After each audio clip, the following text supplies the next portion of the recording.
안녕하세요. 선한투자연구소의 류망입니다. 2022년 6월 1일 수요일 선투연신문 시작하겠습니다.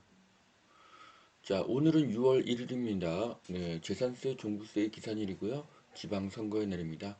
모두 투표하시기를 추천드리겠습니다. 첫 번째 한국경제신문입니다. 어제는 코스피 코스닥 금리 상승했고요.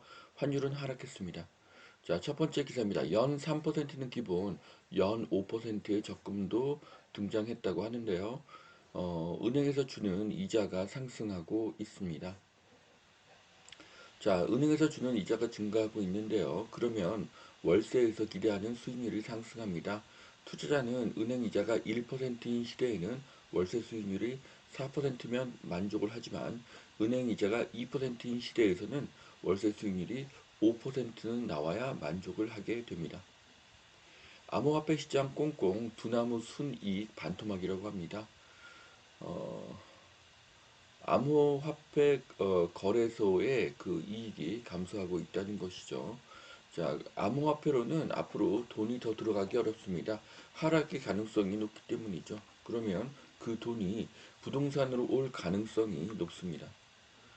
왕릉비 논란, 검단 신도시 아파트가 입주를 시작한다고 합니다. 자, 이제라도 입주를 하는 것을 축하합니다. 산이 70%고 수도권의 전국 인구의 50%가 사는 대한민국에서는 왕릉뷰까지 따지면 공급이 어렵습니다. 왕릉뷰는 따지지 말아야 합니다. 금리 오르자 주택 거래량 회복세가 주춤하다고 합니다. 자, 금리도 원인이지만 취득세, 보유세, 양도세가 높은 상황에서 다주택자가 집을 더 사기는 매우 어렵습니다. 다주택자가 투자할 상황을 만들어야 거래가 늘고 공급이 늘어나는 것입니다. 입주 물량만 공급이 아닙니다. 다주택자의 매물이 늘어나야 부동산 가격이 안정이 될 것입니다. 공급이 해법이네 광진 은평구 전세가가 뚝 떨어졌다고 합니다. 너무나 당연한 이야기고요. 부동산에서 공급은 70% 이상의 역할을 합니다. 공급이 답입니다. 자, 2년 후 최악의 공급 가뭄을 겪게 된다고 하는데요. 자, 다주택자가 집을 살 수 있어야 임대 물건이 늘어나고 임대가가 안정이 됩니다. 무주택자는 특 A급 아파트가 아니면 살 생각을 하지 않습니다. 그러니 B급 입지 아파트는 미분양이 됩니다. 그러면 건설사는 공급을 하지 않고요. 미분양으로 회사가 도산할 가능성이 높기 때문입니다. 자, 올해도 문제지만 2년 뒤에 서울 입주 물량이 역사상 최저 수준이라고 하는데요. 2년 뒤 입주 물량은 역사상 최저입니다. 이때 전세가, 월세가, 매매가는 어떻게 되겠습니까? 자, 호갱 노노에서 캡처한 것인데요. 자, 2년 후인 2024년도는 역대급 감소이고요. 2025년은 단군 이래 최저의 입주 물량입니다. 그러면 2025년도에는 어떤 일이 일어날지 카페에 댓글을 달아주시기를 추천드립니다. 자, 4월 전국 월세 비중 첫 전세를 추월했다고 합니다. 앞으로 월세 비중은 계속 늘어날 것이고요. 자, 10년 후에는 전세는 20에서 30%로 감소할 것입니다. 월세가 70에서 80%가 될 것입니다. 자, 서울 대형 아파트 평균이 27억을 돌파했다고 합니다.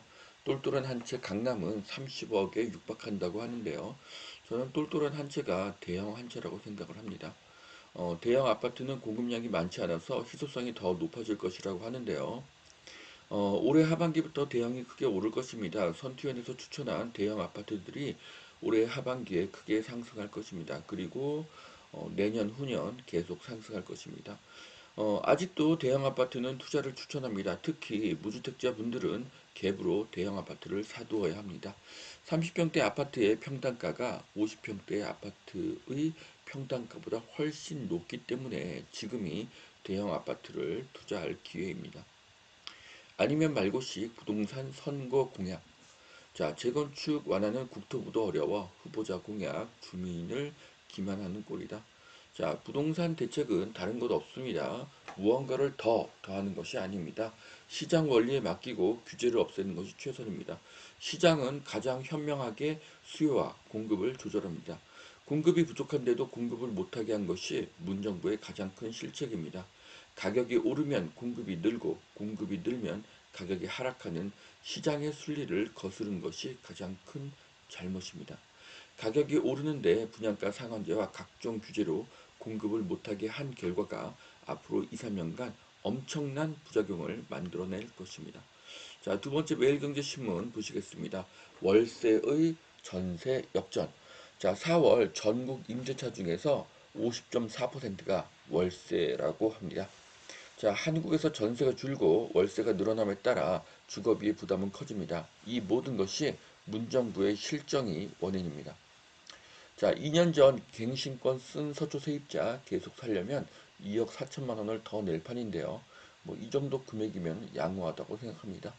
자, 2년마다 두 번 오를 것이 4년 만에 한 번에 오른 결과입니다. 그 결과의 값은 같죠. 그래서 2 플러스 2는 어리석은 정책입니다. 2 플러스 2는 폐지되어야 합니다. 자, 2년 전 계약갱신 청구권을 사용해서 전셋값을 5% 인상했던 세입자들이 계약 만료 시기를 앞두고 고심이 깊어지고 있습니다. 사진은 2년 새 전셋값이 2억 이상 오른 서초구 반포 아파트의 전경입니다. 네, 굉장히 낡은 아파트죠. 네, 새 아파트는 2억이 아니라 4억 정도 올랐습니다. 자, 아파트의 주거 환경과 빌라의 주거 환경은 엄청난 차이가 있습니다. 그런데도 그 지역에서 반드시 살아야 하는 사람은 빌라를 선택합니다. 이주 수요도 늘어났는데 빌라의 공급은 멈췄습니다. 그리고 빌라를 지을 땅도 없습니다. 자, 2022년 하반기 전세 대란은 기정사실이죠. 하락을 이야기하는 전문가가 늘고 있으나 모두 틀린 것입니다. 전세가가 상승 중에 매매가가 하락한 경우는 단 한 건도 없었기 때문입니다.